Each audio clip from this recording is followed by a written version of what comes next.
आजच्या या 95व्या अखिल भारतीय नाट्य संमेलनाच्या साठी आपण बेळगावला या ठिकाणी एकत्रित आलो.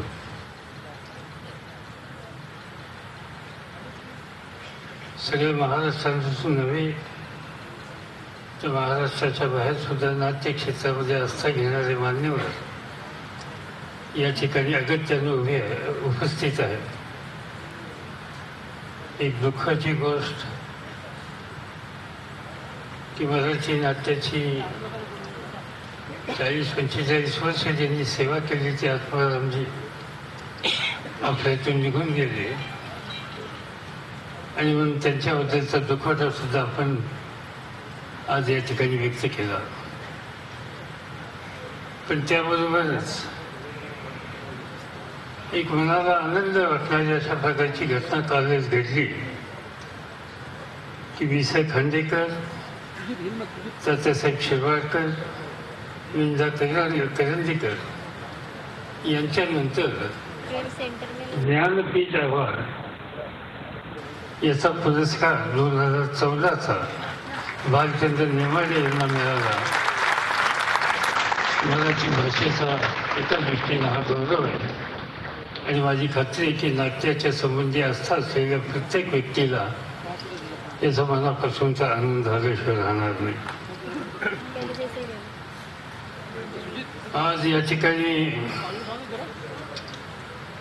स्वागताध्यक्ष गेले अनेक वर्ष बेळगाव परिसरामध्ये नाट्य क्षेत्राची सेवा करतात ते डॉक्टर साठे, संमेलनाचे अध्यक्ष अरुण काकडे,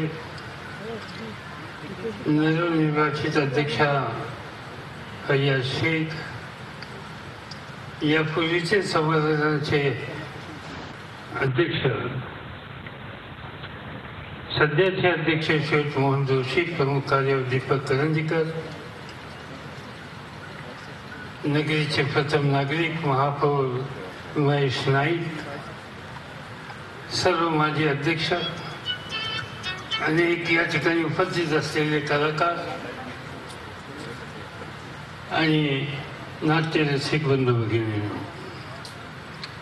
नाट्य कलावंत आणि रसिकांच्यासाठी एखाद्या उत्सवाप्रमाणे पर्वणी असलेल्या 95व्या अखिल भारतीय नाट्य संमेलनाच्या उद्घाटन प्रसंगी मी आपल्या सगळ्यांचं मनपूर्वक या ठिकाणी स्वागत करतो.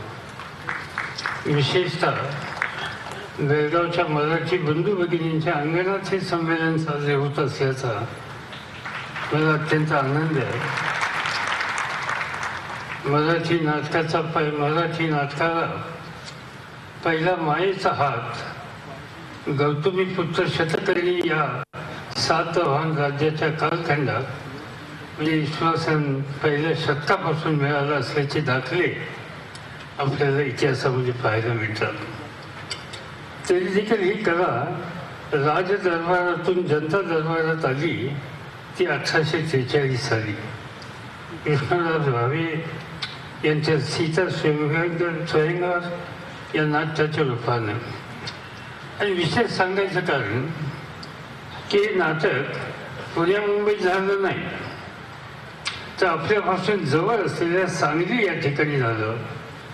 आज जरी महाराष्ट्र कर्नाटक राज्यामध्ये मराठी माणूस विभागला गेला असला तर शतकर्णी सातवाहनाचं राज्य या दोन्ही प्रांतावर होतं. सांगण्याचा उद्देश या मराठी नाट्यकलेचं स्रोत कुठं ही निर्मित असो, ओघ मात्र तुम्ही आम्ही जिथं आज भेटतोय याच भागात होतं ही गोष्ट आपल्याला मान्य करावं लागेल. माझ्या वाचनात असं आलं की कर्नाटकातील यक्षगान या लोकनाट्य प्रकारापासून विष्णुदास भावेंना सीता स्वयंवराची प्रेरणा मिळाली किंवा नाट्यकलेच्या मशागत खऱ्या अर्थानं याच मातीमध्ये झाली याच्यात माझ्या मनामध्ये कुठल्याही प्रकारची शंका नाही. यापूर्वी 1956 साली नाट्य संमेलन बेळगावला झालं आणि त्यावेळेला आचार्य अत्र्यांचं कवडी चुंबक हे नाटक या ठिकाणी सादर झालेलं होतं, ज्याचा उल्लेख या ठिकाणी स्वागताध्यक्षांनी सुद्धा केला. पुन्हा तब्बल 58 वर्षांनी हा योग या ठिकाणी जुळून आला याचा मला मनापासूनचा आनंद आहे. बेळगाव हे शहर माझं अतिशय आवडतं शहर आहे. माझ्या राजकीय आणि सामाजिक कारकिर्दीमध्ये या शहराचा जवळून संबंध आला आहे. मला इथल्या मराठी माणसाचं कौतुक वाटतं की प्रादेशिक सीमांनी 5 दशकापूर्वी आपली ताटातूट केली तरी आमची मनं अभंग आहेत, कारण तुमची नाळ मराठी मातीमध्ये फुललेली आहे. आणि या नाळेचं कोणा प्रांताशी किंवा जातीचं नातं नसतं तर ते मातीशी असतं.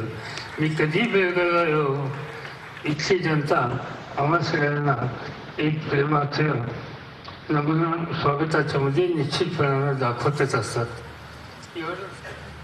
पण मी सांगली कोल्हापूरला कधी गेलो ते इथले मोजके प्रतिनिधी आवर्जून भेटायला येतात. हीच भावनिक जवळीक मला पुन्हा पुन्हा बेळगावला खेचून आणते. बेळगावच्या मराठी माणसाच्या प्रेमातून मला उत्तर व्हायचं नाही.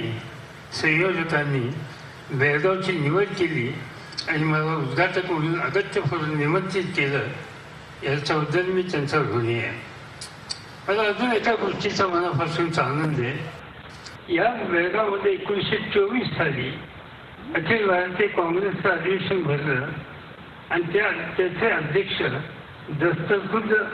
दस्तूरखुद्द राष्ट्रपिता महात्मा गांधी होते. याच बेळगावच्या भूमीमधून गोवा मुक्तीसंग्रामाचं वारं सह्याद्री पार करून पोर्तुगीजांना हद्दपार करण्यासाठी गोव्यात घुसलं होतं. आणि याच बेळगावात तयार झालेले कमांडो आज देशाचं रक्षण करतात. संयोजकांनी बेळगावची निवड करण्याच्या संबंधीची भूमिका घेतली, त्यांचे आभार मानावे तेवढे थोडेच आहेत. 19व्या शतकाच्या उत्तरार्ध काळ ते 20व्या शतकाचा आरंभ काळ या कालखंडात नाटक या अभिजात कला प्रकाराचं संवर्धन किर्लोस्कर, कोल्हटकर, खाडिलकर, केळकर या मंडळींनी केलं. नुसतं संवर्धनच नाही तर हा कला प्रकार उत्तरोत्तर समृद्ध केला. सुरुवातीला पुराण कथा व इतिहासातील आधारित शाकुंतल, सौभद्र यासारख्या कैक नाटकांनी गुलामगिरीच्या वेदनाचा क्षणभर विसर पाडला. भारताच्या गौरवशाली भूतकाळाचं स्मरण करून देऊन भारत सैन्याच्या कटू जाणीव करून देण्याचं कामही त्यांनी केलं. आणि या नाटकाने अप्रत्यक्षपणाने केलं या देशातील अंधार युग संपावं, पुन्हा सुवर्णकाळ यावा अशी सुप्त भावना नाटकासारख्या कला प्रकारांना प्रेरित केली. कविता प्रकाराच्या नंतर मनाचा ठाव घेणारा कला प्रकार कोणता तर तो नाट्य प्रकार. आणि म्हणूनच नाटक प्रकारातील बरीचशी मंडळी उत्तम कवी होती. क्षण एक फुले प्रेमाचा द्वारे अलौकिक प्रेमाची महती सांगणारे राम गणेश गडकरी यांनी एकत्वाला प्रेम संन्यास, भावबंधन या नाटकांच्या माध्यमातून काळजाला हात घातला. बालगंधर्व केशवराव भोसले यांनी नाट्य कलाकृती अजरामत केल्या, पण पुढे नाटकांनी केवळ काळजाचं पाणी केलं नाही तर हसून हसून डोळ्यातही पाणी आणलं. जग दुसऱ्या महायुद्धाच्या आगीत फोडफडत असताना प्रल्हाद केशव अत्रेंनी आपल्याला लग्नाच्या बेडीत अडकवलं. स्वातंत्र्याच्या प्रभात काळात अत्र्यांच्या मोरूच्या मावशीनं समोर येऊन पोटभरून हसवलं तर त्यांनी श्यामची आई चित्रपट दिग्दर्शित करून गालावरून ओघळी आणले. अत्रे व्यक्ती एकच, पण त्यांच्याकडे 2 वेगळ्या अभिव्यक्तीचा आविष्कार करण्याचं केवढं मोठं कसं. पु ल देशपांडेंनी याच पायावर कळस केला.